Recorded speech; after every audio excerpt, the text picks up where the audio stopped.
primeira coisa que a gente vê nesse capítulo é quais coisas, o que uma arquitetura boa ela deve suportar. E quando eu digo o que uma arquitetura deve suportar, é em questão de o que ela deve oferecer em termos de, aí em vários casos, né, em termos de estrutura, de componentes, a arquitetura como um todo deve estar voltada para suportar alguns pontos dentro do software, algumas características, algumas formas de ver o software, tá? E quais seriam essas coisas que a arquitetura deve suportar? No livro, eles mencionam 5 coisas, tá? Vou enumerar aqui. Então, são os casos de uso, a operação do sistema, o desenvolvimento, a manutenção dele e, por fim, a implantação. Eu vou falar um pouquinho sobre cada tópico para entender por que uma arquitetura deve suportar cada coisa, tá? Por que ela deve prestar, deve ser pensada para atender esses diversos pontos. Então, primeira coisa, uma arquitetura deve suportar os casos de uso. Por que os casos de uso, tá? Porque eles são as intenções do sistema. Se a gente for simplificar o que é um sistema, ele nada mais é do que a intenção de fazer alguma coisa, né? A intenção de resolver um determinado problema de negócio. E os casos de uso são exatamente isso, né? Você tem um caso de uso, que representa, né, uma intenção no sistema. Então, a coisa mais importante, o papel fundamental da arquitetura no caso de casos de uso, não é nem tanto a nível arquitetural, mas a questão, acho que eu acredito que seja mais importante, é expor ao máximo os comportamentos, né, o que o caso de uso realmente representa dentro do teu software.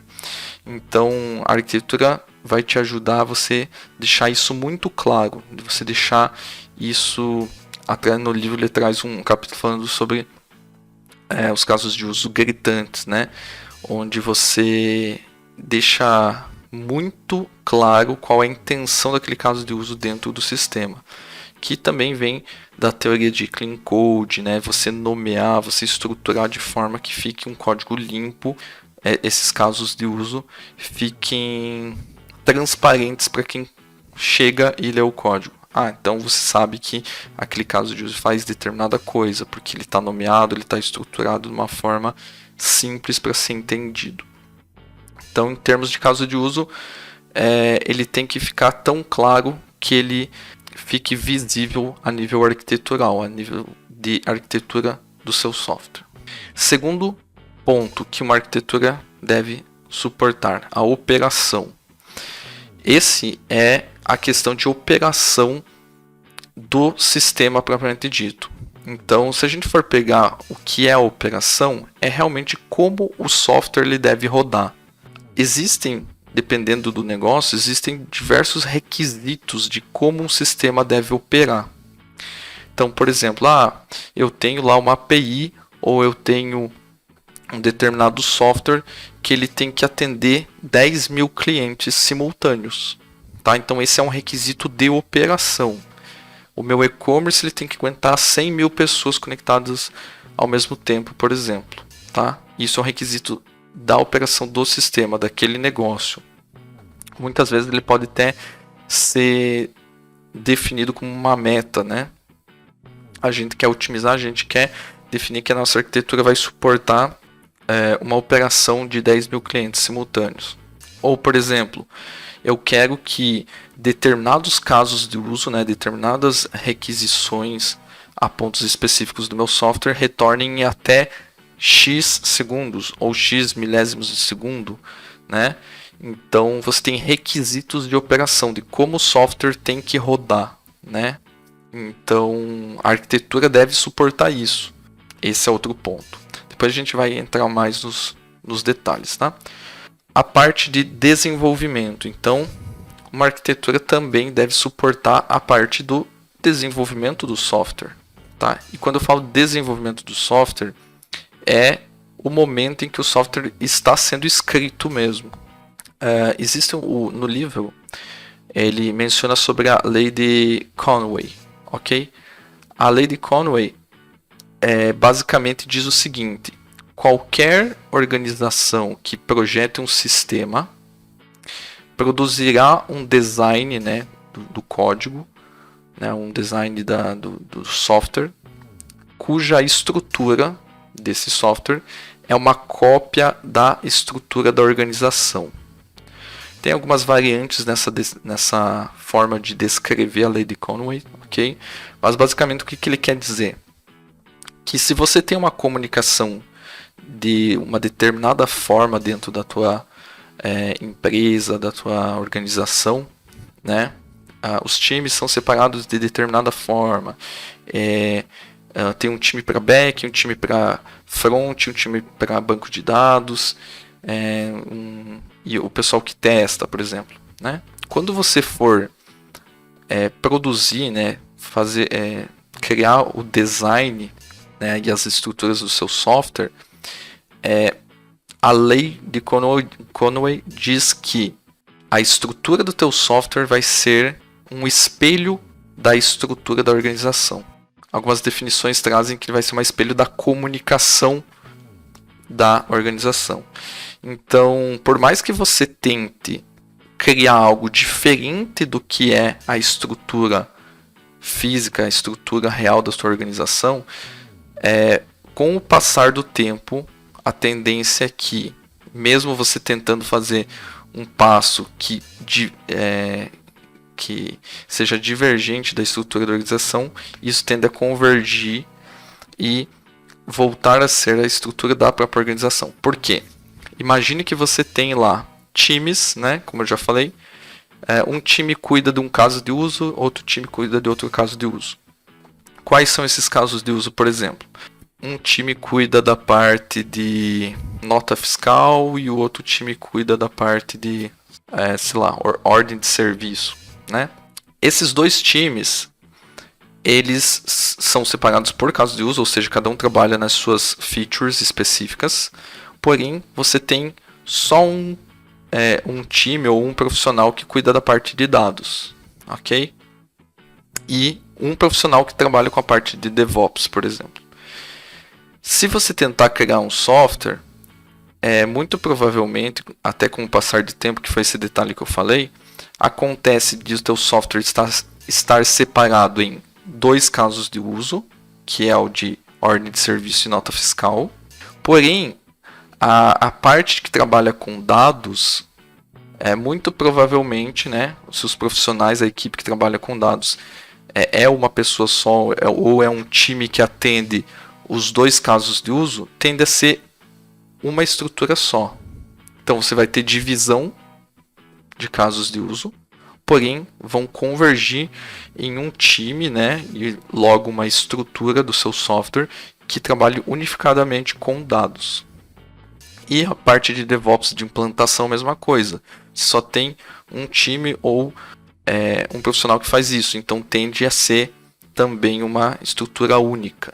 Percebe que a estrutura do teu software se desenha de acordo com as suas equipes estão separadas. Isso é muito visível e já é por isso que existe a lei de Conway, né? Porque já foi muito observado e isso tende a acontecer.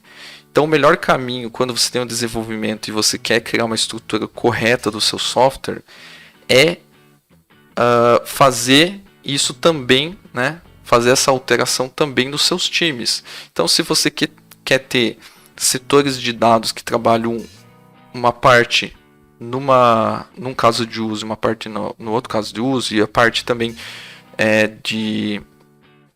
dos profissionais, né, a parte de implantação, DevOps e tudo mais, também quer ser segmentada em duas áreas dos dois casos de uso, então você tem que segmentar na vida real, né? Colocar um profissional de um lado e um outro profissional do outro lado. Você fazer essa divisão realmente ser um espelho, tanto no software quanto na vida real. Porque aí sim você vai ter, não vai ter problemas em a comunicação interna começar a querer aglutinar essas áreas que no software são separadas. O terceiro ponto que uma arquitetura de software deve suportar é a manutenção do sistema, né? Isso a gente nem precisa falar, né? Porque é óbvio que um software, assim que ele entra em produção, a única certeza que a gente tem é que ele vai ter manutenção, né? Vai precisar ser alterado, vai precisar ser mantido. Então a arquitetura ela deve ser pensada para que a manutenção seja facilitada. Ela deve suportar a manutenção do sistema. E por último, nós temos que a arquitetura deve suportar também a implantação, tá? Porque o objetivo de uma arquitetura suportar a implantação é que você quer ter uma implantação imediata. Ou seja, você não quer ter 100 passos que você precisa fazer. Criar uma pasta, criar uma subrede, criar um servidor, um virtual server, né? Alguma coisa do gênero, vários passos pequenos para conseguir realizar uma implantação. Não, você quer tornar isso de forma concisa, né? E rápida, de forma que depois do build você já consiga implantar, certo? Então não é apenas o desenvolvimento que ele deve ser muito bem estruturado e isolado nas equipes, no caso do desenvolvimento, né? A questão dessa separação ajuda também na questão da implantação, né?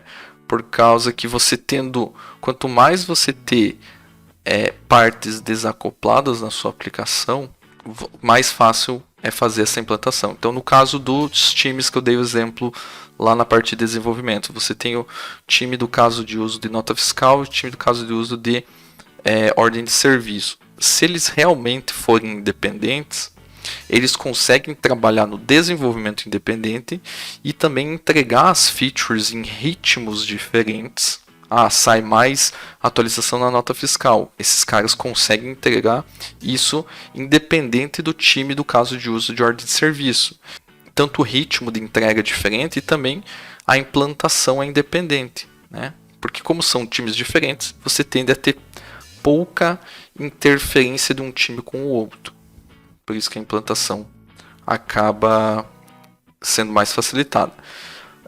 Nessa questão de implantação, a gente fala muito de componentes, né? Você ter componentes distintos que te ajudam a ter implantações independentes. E para quem quer se aprofundar um pouquinho mais em componentes, tem a live e tem alguns vídeos no canal falando da Clean Architecture voltada a componentes também.